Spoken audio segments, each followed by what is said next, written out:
وما خلقنا السماوات والأرض وما بينهما لاعبين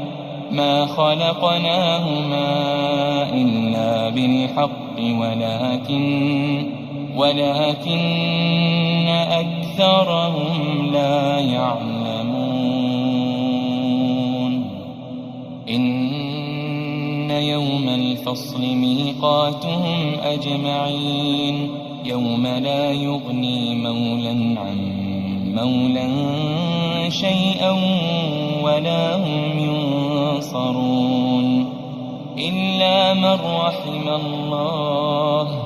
إنه هو العزيز الرحيم